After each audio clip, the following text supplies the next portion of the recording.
You had never seen that many people at once until you started counting them among the dead. But that came later. For now, it was morning, and you were standing in formation near the village of Plancenoit, your boots soaked through because the night had been the kind even the devil wouldn't have chosen to spend outdoors. The rain had started on the evening of the 17th and never stopped. It poured all night with a kind of stubborn persistence that made it feel as if the sky itself had decided to drown the campaign before it truly began. By the morning of the 18th, the field that would later be called Waterloo was nothing but thick Belgian mud. Horses sank to their fetlocks. Guns had to be hauled forward by hand. They say 18,000 horses and 72,000 men shifted from foot to foot, the whole mass breathing steam into the damp June dawn, which after such a storm smelled not of romance but of manure, wet wool, and iron. Your name was Jean-Pierre, not because it mattered, but because half the army answered to something like it. You were from Lyon, 23 years old, in the army since 15. You had marched through Spain, Russia,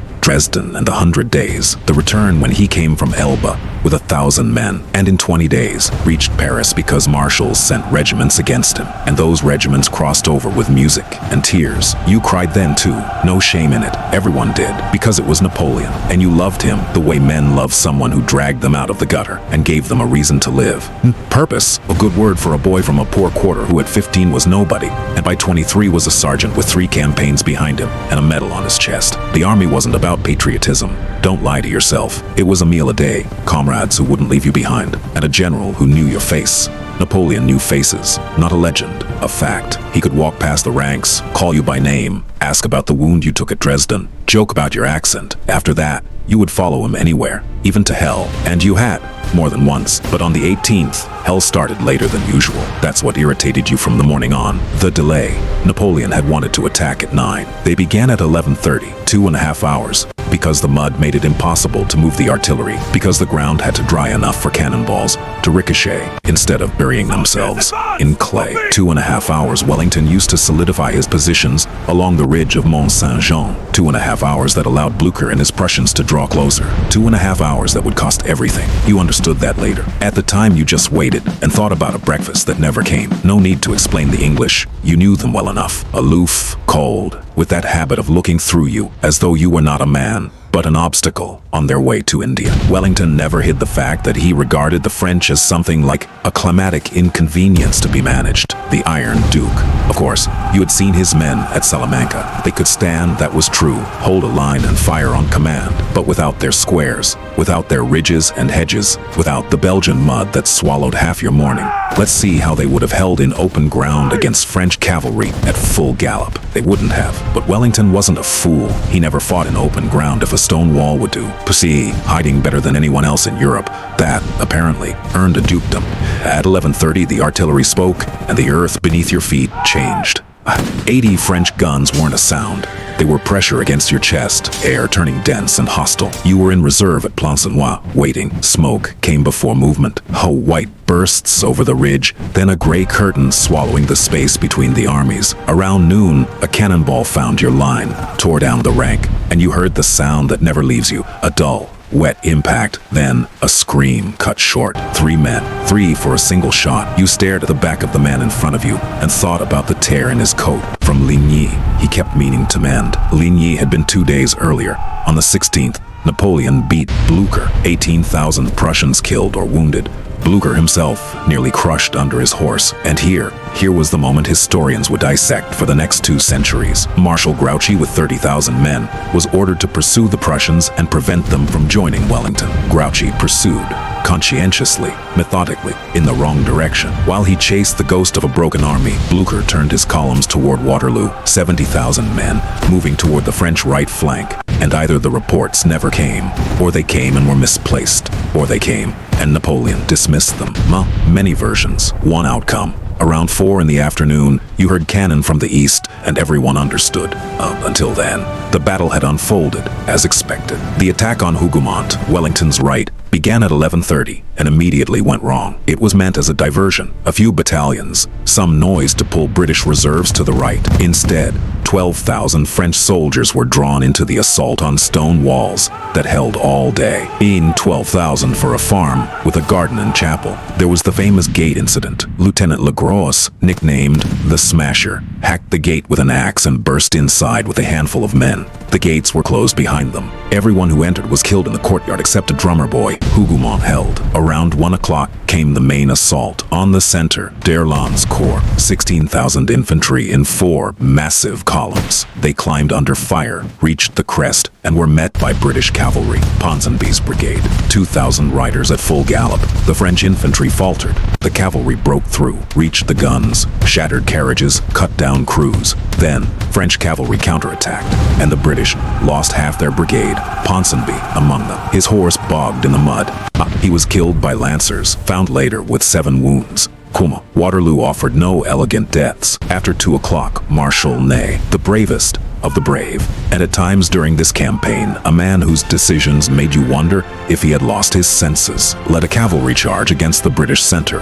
No infantry support, no proper reconnaissance. 5,000 cuirassiers in heavy armor charged uphill against infantry, formed in square. A square is 4 ranks bristling with bayonets on all sides. Cavalry cannot break a steady square. They did not. 5,000 horsemen surged again and again, flowing around the formations, taking volleys at 30 paces, retreating, charging again. 12 assaults. Ney had 4 horses shot from under him. 4. Not a single square broke. Around 4:30, the Prussians hit the right flank. That's when they sent you forward. Plancenoit, a small village with a church and a handful of houses, became a grinder for 2 hours. 6,000 Prussians against 1,000 of the young guard.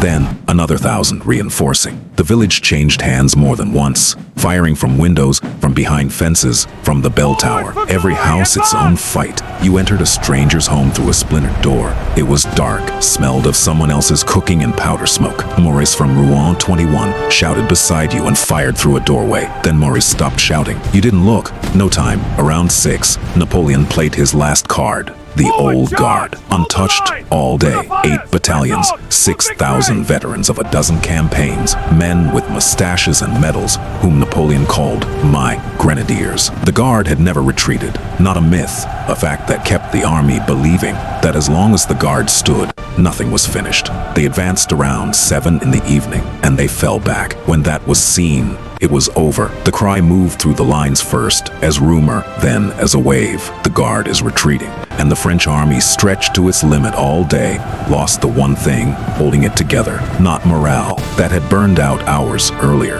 Faith. Faith that Napoleon would find a way, as he always had. 70,000 men began a withdrawal that turned within an hour into a rout. The roads to Genappe and Quatre Bras clogged with wagons, guns, wounded, horses. Those fleeing the field collided with those still marching toward it. Order dissolved in darkness and mud. You didn't run, not out of heroism. Your legs simply wouldn't move fast enough, and a few men from your company were still beside you, so you fell back together, covering the retreat. They called it a rearguard action, though there was no organized rearguard left, just a few dozen men who were still firing. You didn't notice the fragment. You never do. First, something struck your left side sharply, like a fist, and you thought you had stumbled. Then, it began to burn. Then it burned so badly you sat down right there in the mud, because there was no other option. Someone nearby shouted your name. You didn't answer. Not because you didn't want to, but because the air had gone somewhere else. By then, the field was almost dark. 9 in the evening. The battle had lasted 9 hours, from 11:30 until dusk. Around 50,000 men were left on the field. 47,000 killed or wounded on both sides, roughly evenly split. Of 72,000 French, around 30,000 casualties. A number that's easy to say, hard to picture. You lay there and looked up at a sky that had finally stopped raining. The stars came out after sunset, the first clear moment in 2 days. The pain was so intense, you almost stopped feeling it. That trick the body plays when it has nothing left to offer. Somewhere far off, shots still echoed. Somewhere close, someone was moaning. You couldn't tell whether it was French or English. At that distance, pain sounds the same. You thought about him, not about victory or defeat, about him. About the way he had walked down the ranks in '96, so young, with that gaze that seemed to look through you into the next year. The next campaign, the next horizon. They said he wept when he said farewell to the Guard after his first abdication at Fontainebleau in 1814. They said he embraced the eagle, the regimental standard, and told them, "Farewell, my children." Maybe they made it up. Maybe it was true. It didn't matter. You would have believed him either way, not because he was great, but because he had made you into a man who stood in the ranks and knew why. He lost today, lost for good. You understood that the moment the Guard began to fall back, within days he would be forced to sign a second abdication, then board the Bellerophon and be sent to St. Helena, a slab of basalt in the South Atlantic, 2,000 kilometers from the nearest shore. No one escapes there. No one returns. He would live 6 years on that rock and die at 51. Officially of stomach cancer, unofficially of something less convenient to discuss. They would bury him on the island, then later bring him back to Paris, to Les Invalides, to a red porphyry sarcophagus set so that visitors must bow their heads as they enter. One last salute to the emperor. You won't live to see any of that. Your story ends here, on this field,